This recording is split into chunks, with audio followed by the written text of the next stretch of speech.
Now, another area of mastery that sometimes gets missed quite easily is delivery mastery.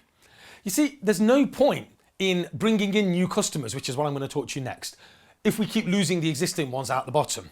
So this is all about delivering so that our clients come back more often. So let me ask you a question. Which global organisation, fast food chain, gets voted #1 for customer satisfaction every single year in its category? Yes, it's McDonald's. We all know it. But how come the same company who screws the furniture to the ground, so little do they trust their customers, that doesn't serve as the most nutritionally beneficial food, and let's be honest, it's not the best customer service, gets voted #1 for customer satisfaction every single time? Consistency. Consistency. As human beings, we don't like change. We need to know what's going to happen. And that's why McDonald's is McDonald's, because people know what they're going to get every single time. So let me give you a story. I'm new to a town. I don't know anyone in that town and I need to get a haircut. And I'm walking down the street one day and I notice a barber shop and I walk in. And as I walk in, the business owner greets me, introduces himself, takes my name, takes me over to another end of the shop where there was a leather sofa, a couple of armchairs, a nice glass table with some nice new magazines on it. They've got a flat screen TV on the wall playing Sky Sports News. As I take a seat, I am approached by somebody else who takes my drinks order. Well, I asked for a cup of tea, but this cup of tea comes on a bone china cup and saucer. I then get taken over to the cutting station and I notice that it's the business owner that's cutting my hair today. And as I arrive, there's another cup of tea waiting for me there in a bone china cup and saucer.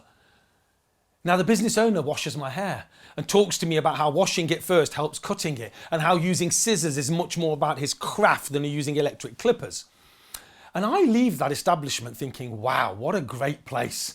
I leave a healthy tip and I think I'll be back, which I do in 2 weeks' time. And as I walk in, I notice this time that the business owner isn't there. But that's okay. I make my way over to the waiting area. As I sit down, I notice that there is no magazines on the table, but the TV's on. Somebody comes and takes my drinks order. I ask for a cup of tea, but this time the drink comes in a polystyrene vending machine cup. I get taken over to the cutting station and there's no refill waiting for me.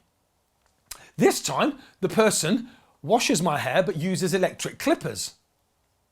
A totally different experience from the first time, which has left me really, really confused. But because the first visit was so good, I will go back for visit #3. So I go back. 2 weeks later, I walk in. Business owner's there, I think brilliant. He comes over, meets and greets me, takes me over to the waiting area. No magazines, no TV is on. Nobody comes and takes my drinks order. As I get taken over to the cutting station, by the way, the business owner's cutting my hair again today, there was a glass of water waiting for me that I didn't even ask for. Now the business owner proceeds to not wash my hair, but use scissors. Now after that third visit, I'm incredibly confused. And 80% of people in that situation will decide not to go back to that business. They'll go somewhere else. And the scary thing is that same 80% statistic applies to all of our businesses. So the challenge that you face right now watching this video is how consistent is the experience when people touch our business? Is it dependent on the mood of the person they're talking to that day? Because if it is, it's not going to be consistent because people have up moods and down moods. What we need is systems and processes to ensure better consistency.